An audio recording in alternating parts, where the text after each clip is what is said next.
Здравейте! Радвам се да ви видя.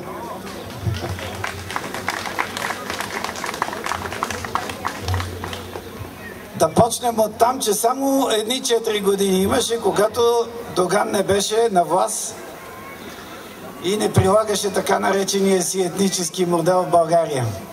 И това бяха годините 97-2001 година.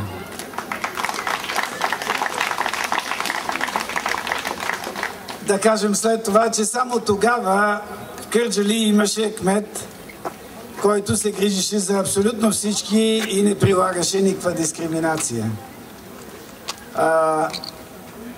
А сега е съвсем друго. Аз искам да кажа първо от тази трибуна, че е време Кърджалийски избирателен район да изпрати и представител на етническите българи в Народното събрание. Вчера чух да казват от ДПС, че някой ги мрази. И на тази тема искам да кажа 2-3 думи. Не ги мразим. Не мразим своите сънародници от нито един етнос. Ние бяхме хората, които приехме рамковата конвенция за защита правата на националните малцинства. И започнахме да я прилагаме. Само ние сме извървяли стъпки по посока на всички етнически групи в страната. Само ние направихме реформа в тази посока. Те правят точно обратното. Те правят точно обратното. Ние мразим това, че затварят избирателите си в гето. Че ги насилват и ги манипулират, така както Българската комунистическа партия караше всички да гласуват за нея с 99% и 99%. Срещу това сме ние, защото това не е демокрация. Не могат всички да гласуват еднакво, защото когато гласуват еднакво, означава, че върху тях има еднолична политическа власт. И нека в тази връзка да припомня какво призна господин Ахмед Доган и да направя извод от неговото признание. Господин Доган каза директно пред европейците: да, вярно е, нямат значение народните представители, които се избират, няма значение вице-премиери, министри, заместник-министри, няма значение ето тази госпожа тук Яхова, председател на фонд Земеделие. Всичко става както кажа аз.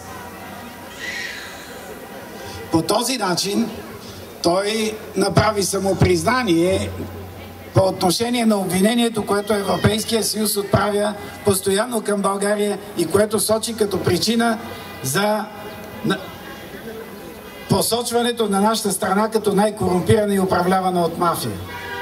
Обяснението е просто на европейците.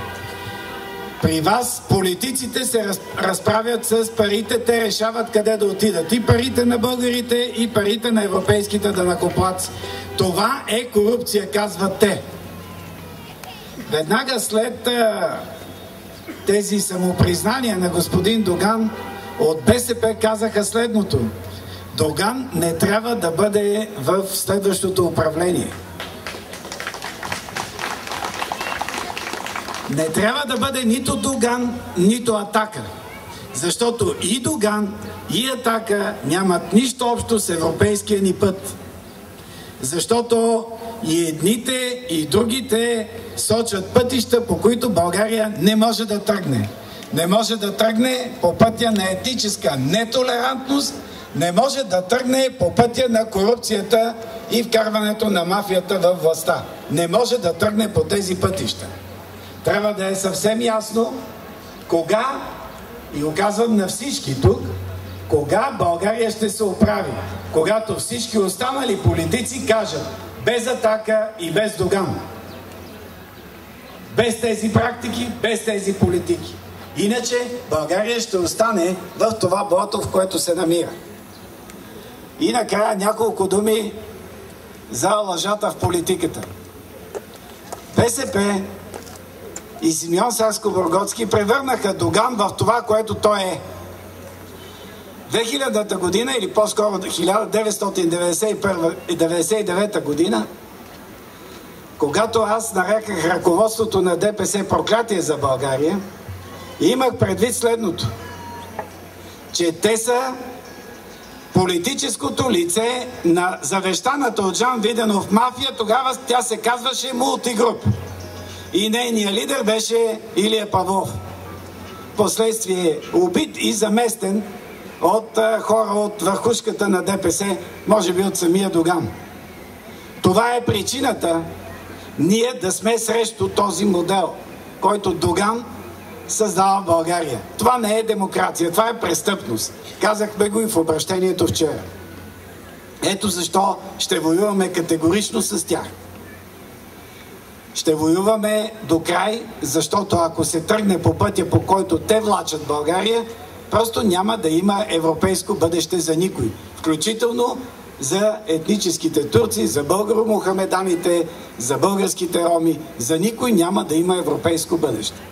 И няколко думи за това, което обещаваше преди 4 години господин Стефан Данаилов.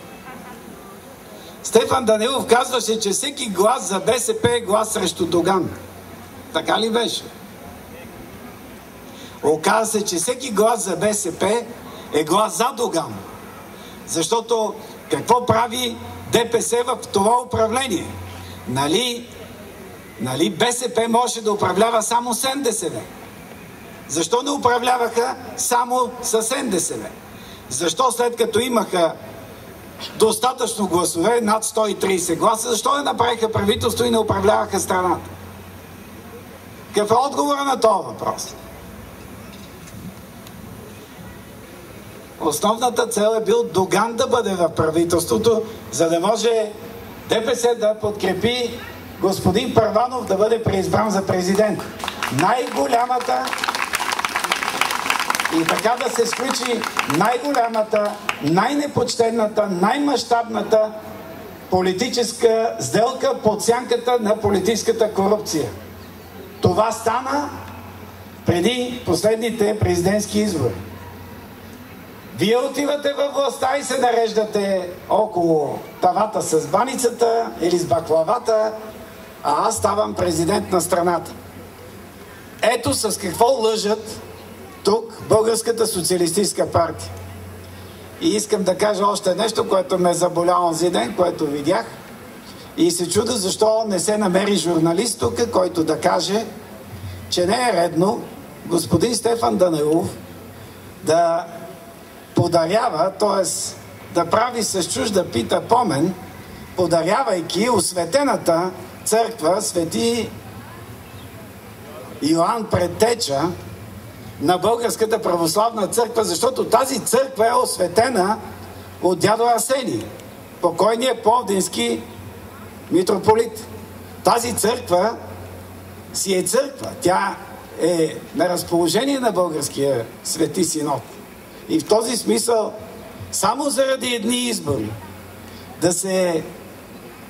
да се подарява и да се представят нещата, като че ли това произхожда от едва ли не от Българската социалистическа партия, беше много непочтено и не му прилича на господин Стефан Данаилов.